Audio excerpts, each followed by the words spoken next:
Hello guys, welcome to फिल वाले। जी हाँ दोस्तों, जैसा कि मैंने पिछली वीडियो का रिस्पांस देख के बहुत ही अच्छा लग रहा है हम लोग को।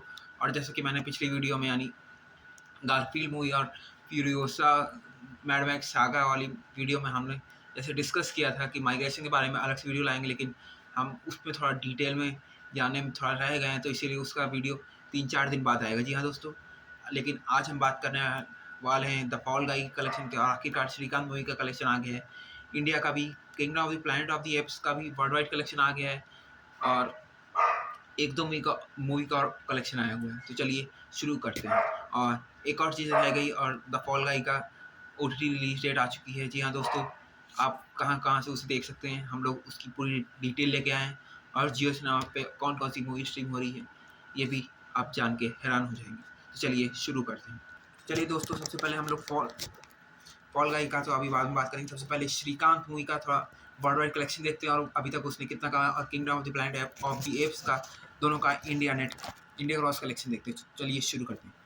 तो जी हाँ दोस्तों, सबसे पहले श्रीकांत मूवी का, जैसे मैंने आपको बताया था, उसका बजट 40 करोड़, जो कि बहुत ही ज़्यादा हैवी है, क्योंकि ये मात्र कोई एक्शन ड्रामा नहीं है, ना ही ये कॉमेडी वाली, ये इंस्पिरेशनल मोटिवेशनल वाली है। तो उसका बजट कम से कम 30 के अंडर ही होना चाहिए था, लेकिन ये बहुत ही परेशानीदायक रहेगा, क्योंकि इनका कॉस्ट रिकवर करने में बहुत टाइम लग जाएगा। तो अगर हम इसकी कलेक्शन की बात करें, तो श्रीकांत मूवी का इंडिया नेट का कलेक्शन आ चुका है। जी हाँ दोस्तों, इंडिया नेट में अभी तक यानी 1-2 हफ्ते हुए हैं उसको, और अभी तक इंडिया नेट में 29.35, जी हाँ दोस्तों, 29.35 करोड़ अभी तक कमा लिए, जो कि बेहतरीन चल रहा है। क्योंकि अभी तक, जैसे कि मैं आपको बताऊं, तो अभी भी ये मूवी 1 करोड़ के आस ऊपर ही चल रही है, मतलब 1 करोड़ के अराउंड ही चल रही है। 85 लाख के आसपास कमा रही है। ये अच्छी बात है, क्योंकि देखते हैं इसका कब तक चलता है, क्योंकि अगले 1-2 हफ्ते में डेडपूल एंड वोल्वरिन नाम की डेडपूल 3 मूवी आ रही है, जो कि बहुत ही बेहतरीन होने वाली है। लेकिन इसका देखते हैं। खैर, इसका वर्ल्ड वाइड कलेक्शन भी बहुत बेहतरीन है, 38.7 करोड़। जी हाँ दोस्तों, 40 करोड़ बन के 38.7 करोड़ कमा चुकी है। बहुत ही अच्छी बात है, क्योंकि ये इस कैलिबर की मूवी है जो मोटिवेशन दे पाए, और लॉन्ग टर्म में ओटी पे ज़रूर हिट होगी, जैसा कि सेम 12th फेल के साथ हुआ था। जो मूवी विदु विनोद चोपड़ा ने बनाई थी, उससे पहले उन्होंने 3 इडियट्स बनाई थी, लेकिन उसके बाद 12th फेल जैसे ही ओटीटी पे आई, उसका क्रेज बढ़ता ही गया, उसका कलेक्शन, ओटीटी के व्यूज़ उसके कम ही नहीं हुए, और लगातार उसका फुटफॉल्स बढ़ता चला गया। और आज के समय में 12th फेल अभी डिज्नी प्लस हॉटस्टार की मोस्ट वॉच्ड मूवी ऑफ 2023 बन गई है। जी हाँ दोस्तों, आपने सही सुना, मोस्ट वॉच्ड मूवी ऑफ 2023। तो मुझे लग रहा है श्रीकांत मूवी ओटीटी पे आके कहीं 12th फेल जैसा होना तो नहीं चाहिए, लेकिन देखते हैं, हो जाएगा तो बहुत ही अच्छा रहेगा। जी हाँ दोस्तों, अब चलते हैं kingdom of the planet of the apps के लिए। उसमें हम लोग थोड़ा ज़्यादा डिटेल में रहेंगे, तो हमारे साथ बने रहिएगा। तो kingdom of the planet of the apps का भी आ चुका है। इंडिया नेट आया है 24.24 करोड़। जी हाँ दोस्तों, 24.24 करोड़ कमाए हैं, जो कि बहुत ही अच्छी चल रहा है, क्योंकि इस समय दोनों का कलेक्शन एकदम डाउन है। 3-4 करोड़ का अंतर है, और वो इतना ज़्यादा अंतर नहीं है कि एकदम हैरानी की बात हो। और क्योंकि हॉलीवुड की मूवी भी इंडिया में ऑफिशियली इतना ज़्यादा भी कलेक्शन नहीं करती है, वो लोग 30-35 क्या मैक्स टू मैक्स अगर जाती है, एवरेज मूवी होती है तो आराम से 25-28 कमा लेती, तो ये भी एक एवरेज पिक्चर की तरह कमा लेगी। लेकिन अगर थोड़ी नेगलेक्टेड होती, तो जैसे शज़ाम इंडिया में कमाई थी 20 करोड़ पे ही सिमट गई थी, और शज़ाम 2 भी इंडिया क्रॉस में 20 करोड़ तक ही कमा पाई थी।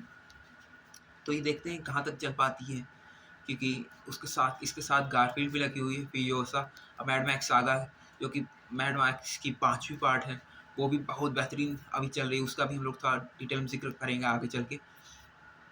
तो इसका तो इंडिया नेट ठीक ठाक चल रहा है। और इसका वर्ल्ड वाइड कलेक्शन, जी हाँ दोस्तों, kingdom of the planet of the apps का हम लोग वर्ल्ड वाइड कलेक्शन भी आप आज बात करने वाले हैं। तो kingdom of the planet of the apps का, जैसा मैंने आपको बताया था, 160 मिलियन बजट है। जी हाँ दोस्तों, इसने 130 मिलियन डॉलर की ओपनिंग वीकेंड कमाया था। World wide opening weekend 130 million dollar का रहा था, जो कि बहुत बढ़िया है। और इसने अभी तक, जी हाँ दोस्तों, kingdom of the planet of the apps domestic में 100 मिलियन पहुंच गई है। ये बहुत ही अच्छी बात है, इसके लिए क्लैप करना तो बनता ही है। जी हाँ दोस्तों, इतना बेहतरीन मूवी तो थी है, लेकिन जे 100 मिलियन भी यूएसए और अमेरिका स्पेशली हॉलीवुड में वहाँ पे 100 मिलियन कमाना भी डोमेस्टिक में बहुत ज़्यादा कम हो रहा है, क्योंकि वहाँ पे पिक्चर लगातार फ्लॉप हुई जा रही हैं, इसीलिए वहाँ पे तो स्ट्रीमिंग का तो वो सब चल ही रहा है।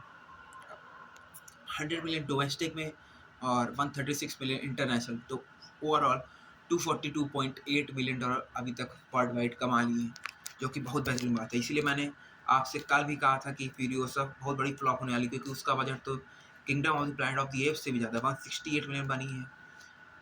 170 मान के चलते हैं, 168 में बनी है और उसको मिनिमम 340 से 380 यानी ऑलमोस्ट 400 मिलियन तक छापना होगा, कमाना होगा वर्ल्ड वाइड। जी हाँ दोस्तों, मैं वर्ल्ड वाइड इसलिए कर रहा हूँ क्योंकि डोमेस्टिक ही 168 मिलियन नहीं निकलने रहा है। वो ड्यून है नहीं, या फिर एक्वामैन है नहीं, या फिर कोई एवेंजर्स मूवी है नहीं जिसका आराम से डोमेस्टिक में निकल आएगा।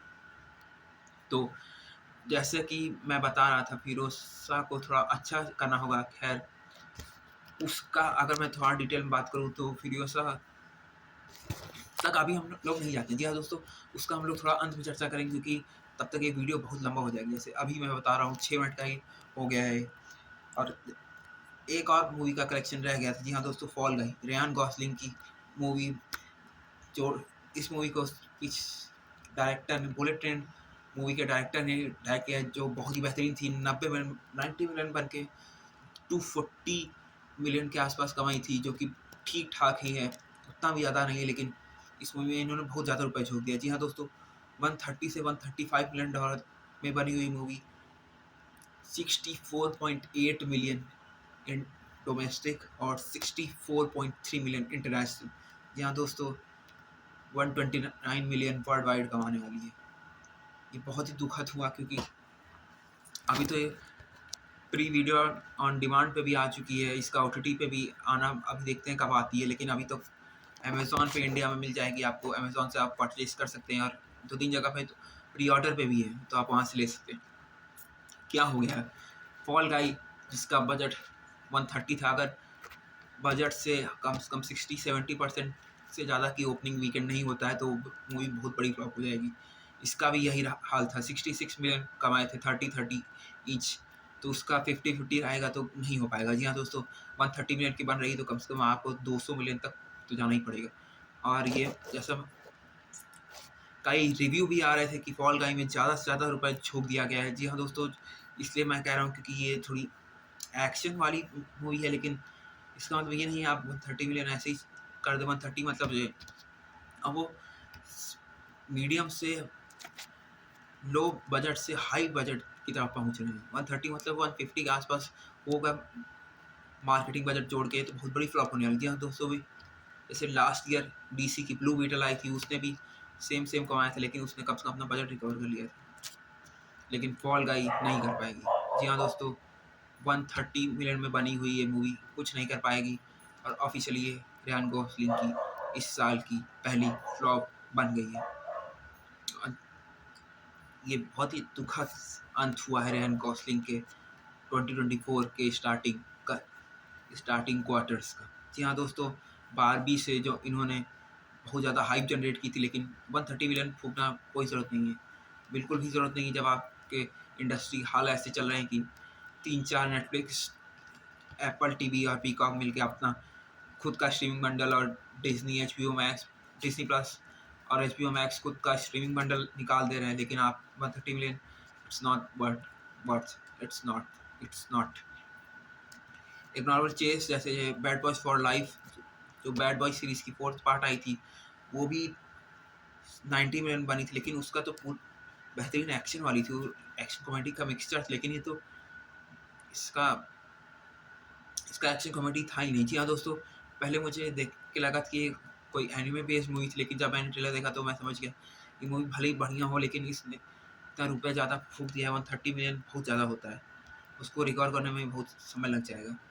अगर आप पास इस समय जो डाउनफॉल चल रहा है कलेक्शन का, लगातार हर जगह, चाहे हॉलीवुड हो, चाहे इंडिया हो, चाहे UK हो, चाहे ऑस्ट्रेलिया हो, चाहे कहीं और भी हो, हर जगह डाउनफॉल चल रहा है, लेकिन अच्छी मूवी कमाई ले जाती है। जैसे डेडपूल एंड वुल्वरीन बहुत ही बेहतरीन प्री एडवांस बुकिंग कर रही है, और इंडिया में भी आवेशम 150 मिलियन छाप चुकी है, और अनुजीवितम जो पृथ्वीराज सुकुमार पृथ्वीराज हीरो की जो मूवी है वो भी बेहतरीन कर रही है, और वो भी 150-200 तो कमा ही ली है, 250 के आसपास वो भी कमा ली है। लेकिन अगर इंडिया में बात करें तो अगर थोड़ा नॉर्थ बेल्ट की तरफ आए तो बॉलीवुड में श्रीकांत मूवी भी ठीक ठाक कर रही है, लेकिन वो एक्सेप्शनली वेल नहीं कर रही। जैसे वीर सावरकर ने किया था, उसका तो बजट ही 20 था, लेकिन वो आराम से 34-35-36 करोड़ तक पहुंच गई थी।